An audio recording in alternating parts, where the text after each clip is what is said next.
So we got the NFC West. We had the 49ers winning the division 13-3, the Seahawks 11-5, the Rams 9-7, and the Cardinals 5-10.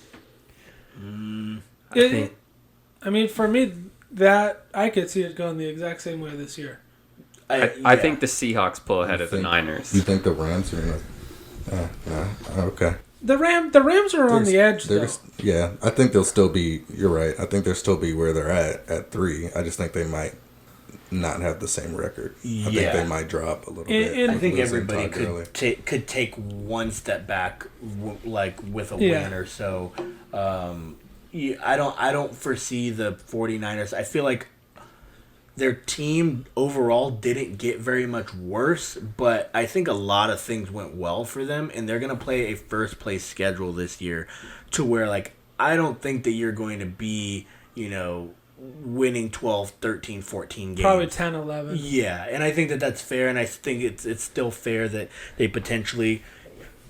they potentially win the division or they're second, because I think, like you said, I think the Seahawks could overtake them too. But when you have arguably the best quarterback currently in the league, the guy who carries more of a load than anyone, and imagine if Chris Carson, their running back core, was healthy the whole season. Again, you never know what's going to happen with health, but the way those guys were rolling, and then they lost. I mean, they had to bring Marshawn Lynch out of his garage to be their starting running back.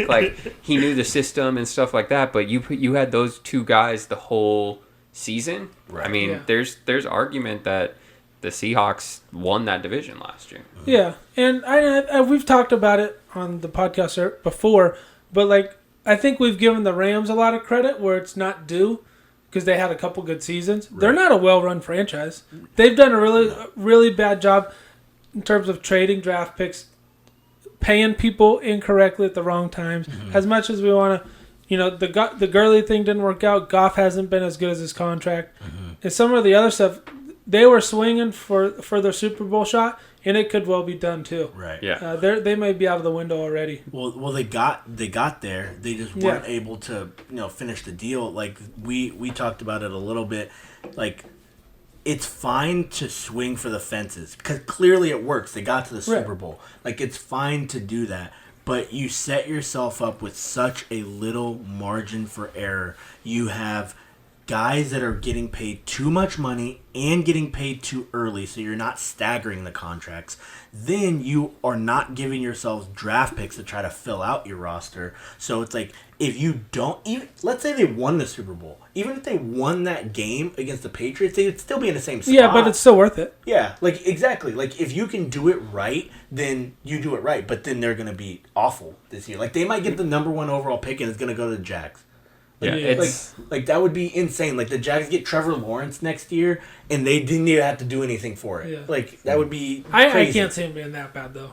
Yeah, I don't think they're going to be worst in the league, but I mean, there's. But they're one injury away. What if Jared Goff, who obviously is not playing? Dude, Blake Bortles is going to be Brian Tannehill. I mean, that's kind of true. He just chucks it around a lot. No, but let's say Aaron Donald gets hurt. Aaron Donald gets hurt, your defense implodes, and then offensively, you have to try to carry the mail, and then all of a sudden, you're a 5-win team, and you have how many teams that were 5 or 6-win teams last year folded up shop so they can get a better draft pick, but now might try to win 7 games because they might squeak into the playoffs. Yeah. So you might have the number 1 overall pick be a 6-win team or a 5-win team this year. So within the realm of possibility. I have 2 things. One, with the playoffs, I'm going to try and find it so I can quote it properly, but I know one stat was right, that in the last 20 years since the last playoff expansion, they ran the numbers back. Only one team under 500 would have made the playoffs. If since 1982 or whenever they expanded to 12 teams, only one team under 500 would have made the playoffs from then to now, running a 14-team playoff as a wild card. So it's not going to happen. So it's not likely, but it's going to happen this year. Right. Yeah, it's going to happen more simply because potentially, but they, like I said, they ran all the numbers back to 1982 or whenever it was, and only one under 500 team made the playoffs. I thought that was interesting because Yeah.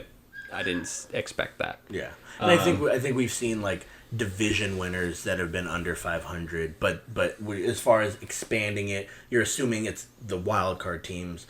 You're not really getting. You're getting 8-8 teams and 9-7 teams that would have not been in it. That Yeah, because it's interesting. And then just with the Rams, like, I mean, have they had a first round pick in the last 5? They had one last year, right? But otherwise, they gave up in the last 5 years. And from when they got Goff, because they gave up 2 first round picks for that, and then I think they had last year's first round pick, and now they're gone 2 more first round picks this year. Like, you're having 1 first round pick in the first 5 rounds. Like, that's rough. And yeah, you can make the argument like Jalen Ramsey. He could be that piece, and they needed that piece last year to. That was the biggest stressor in their defense, and Jalen Ramsey should have been the solution. right. I mean, I think I'm pulling it up here as far as their first round picks went. They had. Yeah, because 2 years ago it was Cooper Kupp that they picked up in the second round, and then last year They had no first round pick last year. Taylor Rapp was taken in the second round. That was their first pick. So I don't think they've had a first round pick, and they're not going to have a first round pick in a 5-year window. Mm-hmm. Whew. Yeah, that's You're wild. about to drop. I know you're swinging for the Wild. fences and trying to win now, but First round you picks gotta matter. you gotta be thinking about the future too, right? Yeah. So we think 49ers or Rams coming out. Seahawks. I think they're both going to be division or potentially playoff teams, but who do we think is winning the division? I see the Seahawks, but I would say Seattle. Seahawks. All right. You're out. San Francisco. Just to say it. I could see they're both probably playoff teams again.